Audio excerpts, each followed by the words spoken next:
Hello, ladies and gentlemen. Hello from Ashdod in Israel.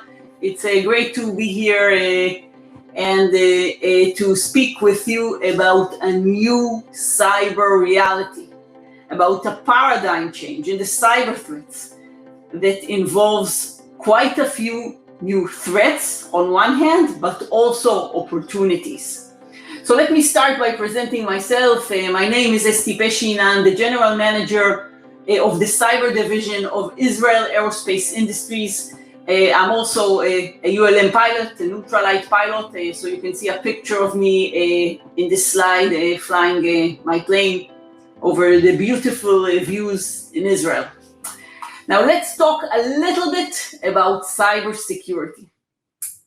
So within cybersecurity, there has been a strategic change. We are seeing several trends that are impacting each and every one of us. So first and foremost, we are seeing more and more state and superpower level involvement in cyber. So essentially, this means the weaponization of the cyber domain. We are seeing an increased level of cybercrime, including in countries where the crime level is relatively low. We're seeing more and more cyber attacks on critical infrastructures. And I will speak about this also on my next slide. We're seeing large-scale industrial espionage. This essentially means that any piece of information that exists online is not safe.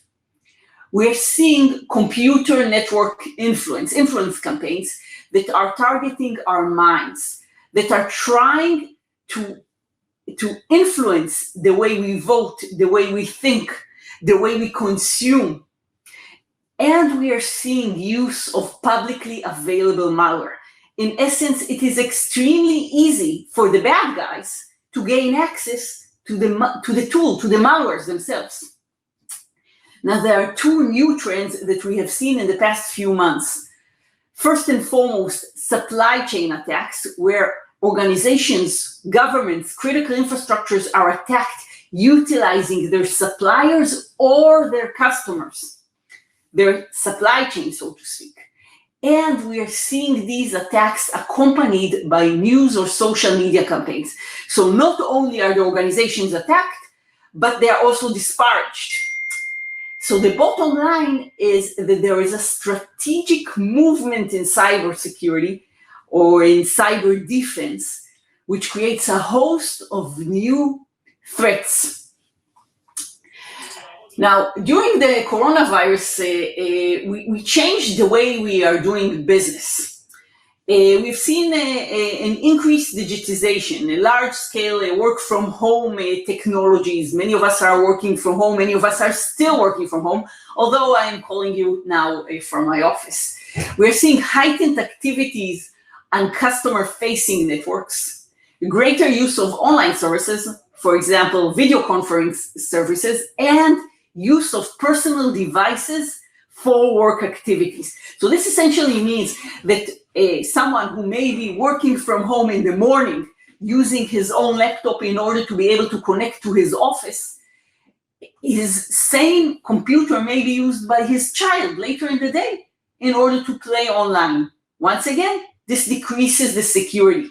So the bad guys are aware of these opportunities and are abusing the situation for their advantage. Now, in the past few weeks, we have seen a radical change in cybersecurity. We have seen a paradigm change, so to speak, when number one, sacred targets and supply chain are being attacked. Now, in terms of sacred targets, I'm speaking, for example, about the healthcare ecosystem.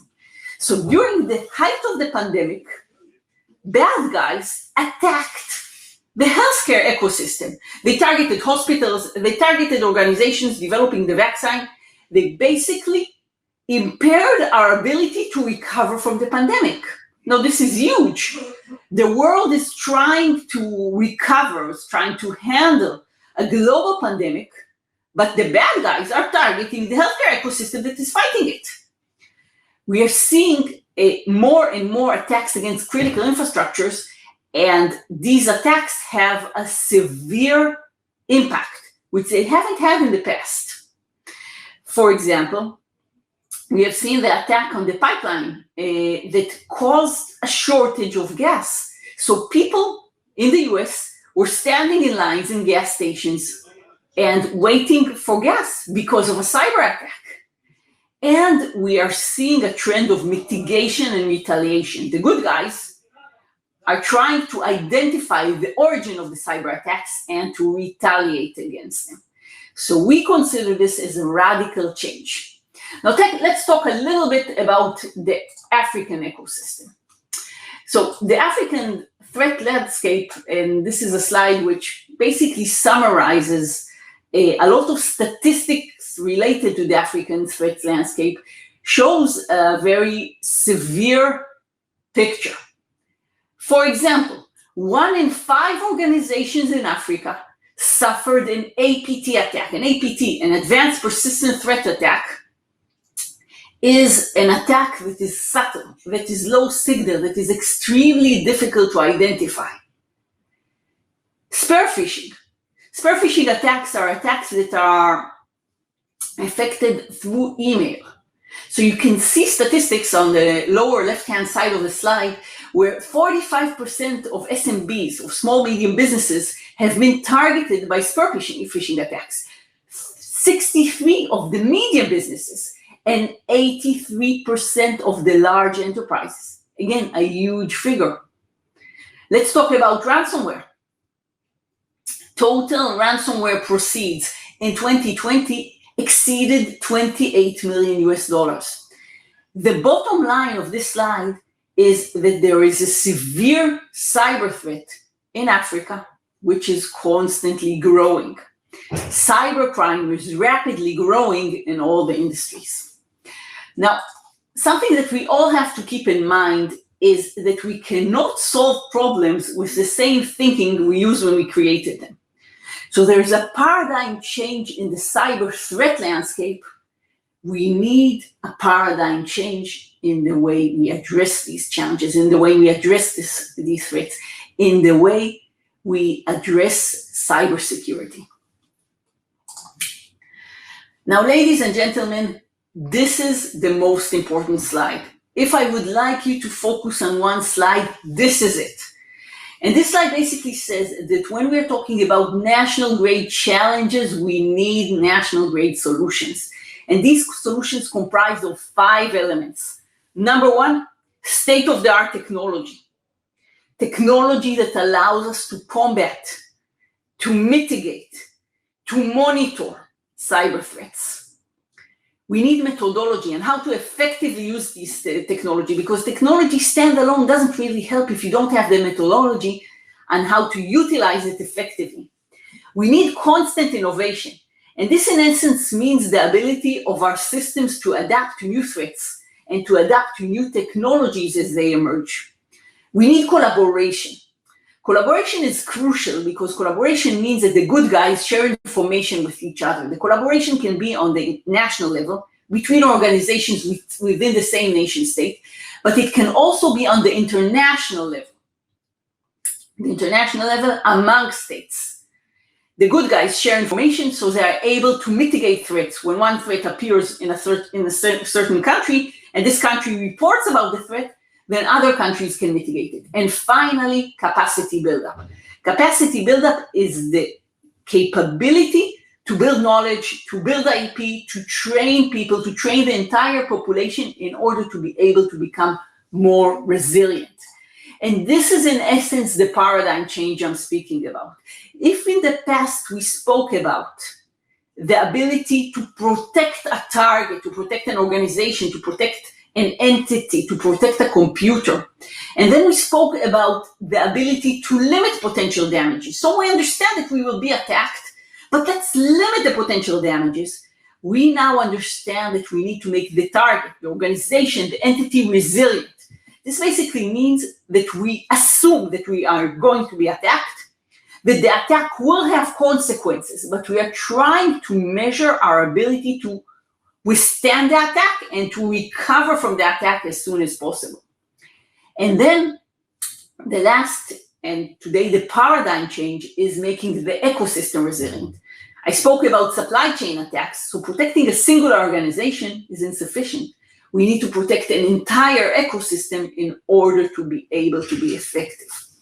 Now, when we are looking at the real challenge is the balance between cybersecurity on the one hand and business continuity on the other. In order to maintain business continuity, we need to have very effective controls. We need the ability to operate. We need the ability to communicate. But once we work, once we communicate, once we connect, then there are cybersecurity challenges.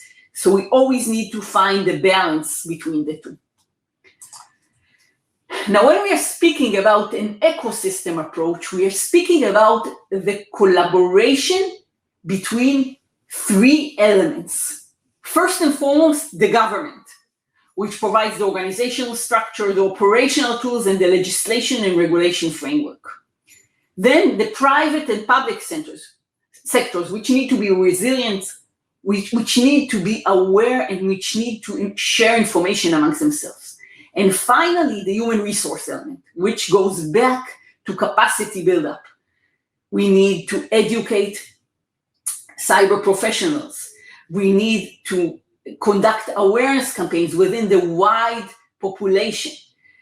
I mean, even my mother needs to be aware about cybersecurity risks. We need to practice cyber hygiene, which basically means be more cyber aware. Don't answer emails from entities you don't know. Don't apply links that you don't know where they came from. Don't connect your computer to Wi-Fi connections that you are not sure about, etc., etc. Let's talk a little bit about cyber literacy. Now, this is a very, very interesting slide that was created by the Oliver Wyman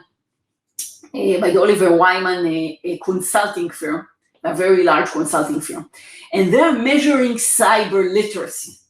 So cyber literacy has 5 elements. Number 1, the public motivation for cybersecurity, the government policy, the educational system and how it supports cybersecurity. Do we teach cyber in an early age? The labor market, do we have enough cybersecurity professionals? And finally, the inclusivity of the population. So in order to be able to be cyber literate on a national level, we need to be very inclusive. We need to have all of our populations represented in the cyber ecosystem. So you can see that Israel is relatively high up in the cyber literacy rankings, number 8. And you can see also other countries here. So we should aim and strive to be more cyber literate. Now, the good thing is that if you invest in cybersecurity, if you create a cybersecurity ecosystem, then it can actually move the needle on national GDP. Again, a very, very important slide, ladies and gentlemen, especially for those of you representing developing countries. So basically what this slide shows is that there is a huge shortage of cybersecurity professionals around the world.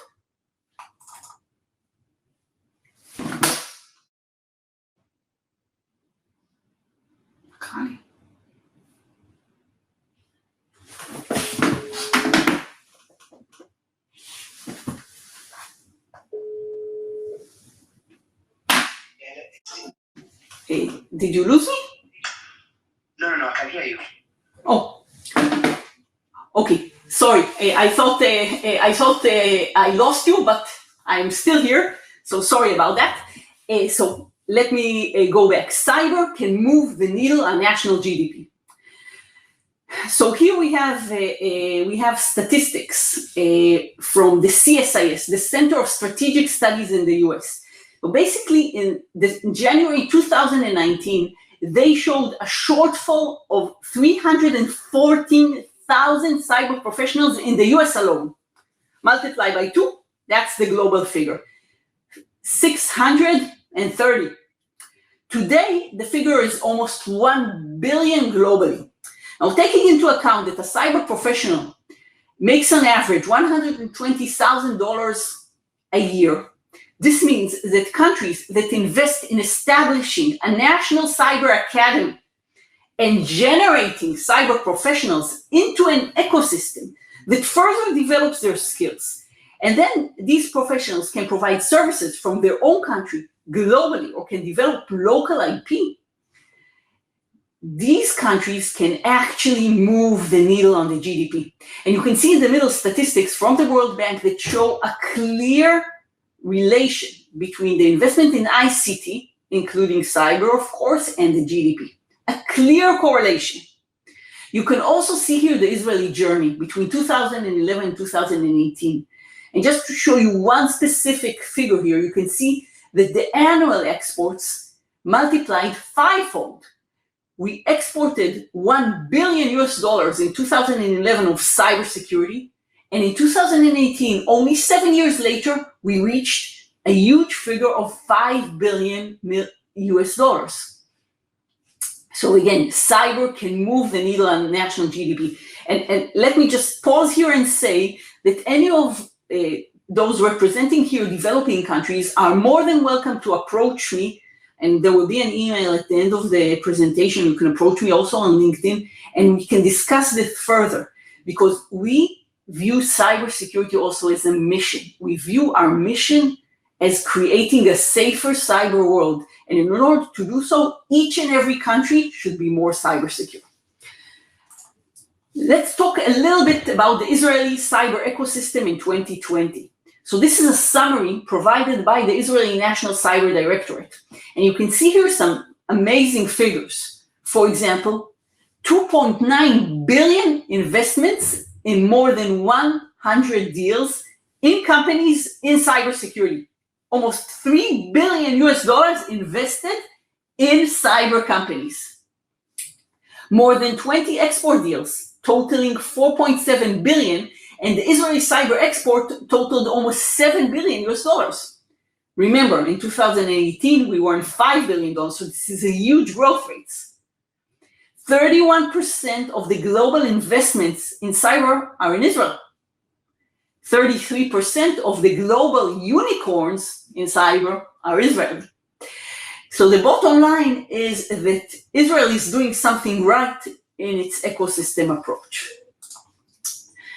Now, when we're talking about taking cyber resilience to the next level, we need to have 6 elements. Number one, and I spoke about it earlier, we need to have an ecosystem perspective. We need to foster the human resource. This is capacity buildup. We need to train, we need to conduct awareness campaigns at the entire population.